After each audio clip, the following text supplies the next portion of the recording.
بس ما قلتي لي بدك تذوقي راس العبد ولا الكيك بوبس؟ لا بدي ادوق هي وهي.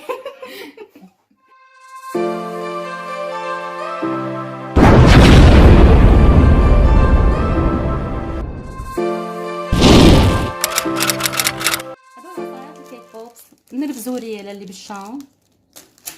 في عندي لوليات، هي اللولية مو كاملة، نص لولية.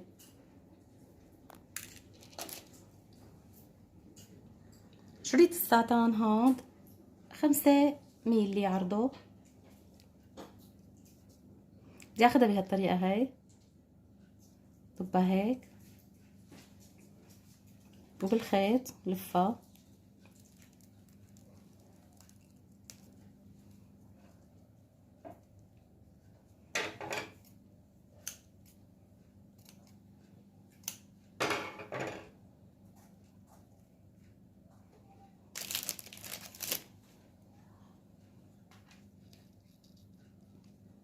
بدي انتبه ارفع لفوق مشان اعمل حساب الكيك بوبس تدخل بقلبه.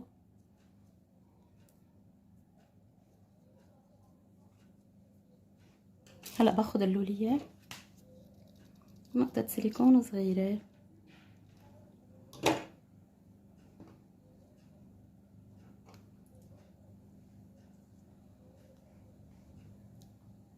صارت بهالشكل. اللي ما عندها حبة اللولو هاي تاخد الشريط تمام هيك. فينا نحط لها سيليكون من هون،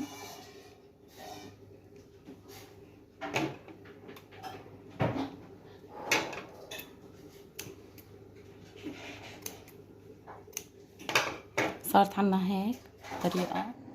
هي قالب الكيك. هلا بدي افرطه ضيعانه. اي والله ديانا.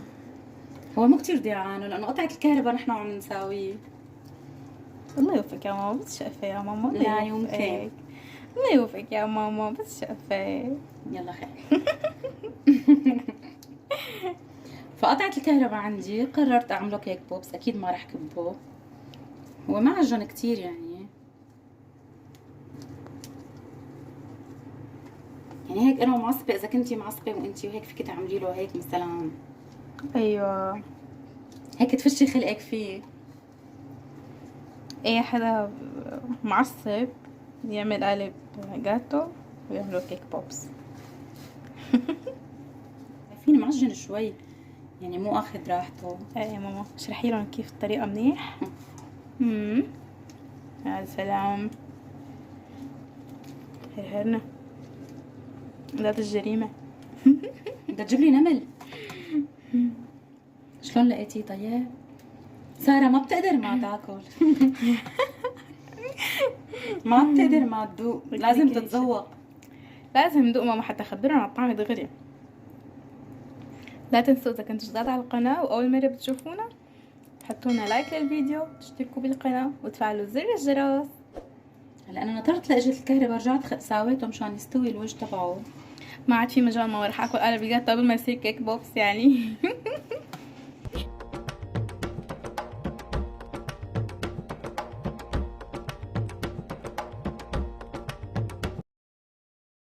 ماما شو بدك تعملي هلا؟ هلا بدي احط الصوص. لا لا لا لا. الصوص اللي عملته سارة لا. قاعدة عم تسرق وتاكل. هي الصوص هلا بدي احطه. حطه فاتر. يا سلام، صار قالب جاتو على شوكولات حليب.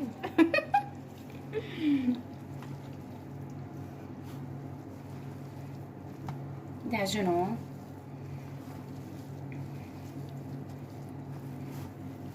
هلا الشقف الكبيرة اللي بقيت. لازم سارة تاكل، لازم تحكي.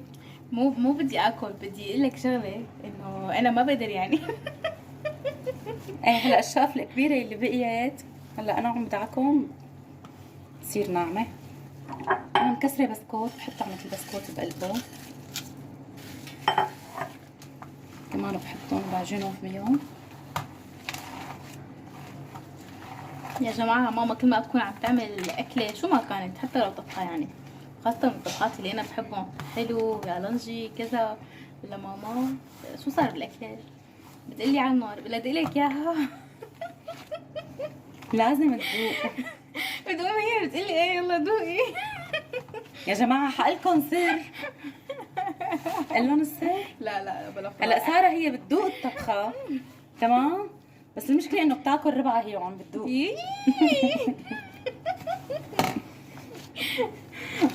مو باكل ربعة، انا بحب اكل هيك كثير الاكل يكون سخن من على النار، فانا يعني بحاول اذا مثلا على العشاء انه اوكي يلا بتعشى هي والاكل على النار، وخاصة شوربة العدس. يا سلام، وقت كانت تدق لي بالمدرسه ماما اعملي لي شوربه عدس. يكون بالمدرسة إلا ماما هيك شوربة عدس يعني. واحيانا بحكي لكم انا كمان سر، ما بعرف اذا حدا من الانسات هلا عم يتابعني يعني. شوفوا كيف صارت. اذا حدا من الانساتي عم يتابعني بدي اعتذر من انسة الرياضيات اللي كنت بقلب حصتها دق لها لماما قال لها بدي شوربة عدس. هلا هيك صارت عنا هيك، بدي كورهم كلهم بهي الطريقه. اوكي بقى انتي عم تكملي الطريقه، بدي اكمل لهم القصه تبع عرست الرياضيات. انا ما كنت اتصال احيانا انه ما تشوفي، حتى افكر انه ما رح تنتبه على موبايلها فدق لها افصل مش عم تسمع انه رن، وانا كنت بعثت لها مسج قالت لها انه ماما بدي شوربة عدس.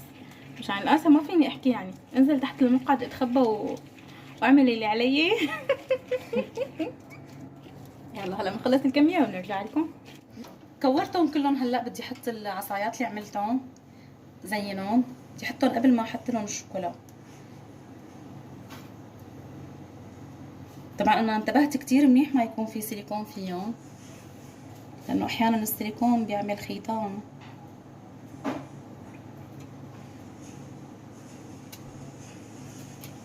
بدي اخلصهم واحطهم بالفريزر شي 10 دقايق، واذا ما في كهرباء حطيهم نص ساعه. هلا بدي اغطسها بالشوكولا.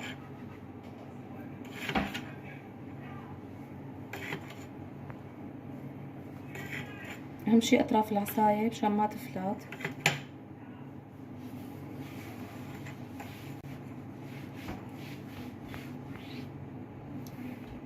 صفيها منيح.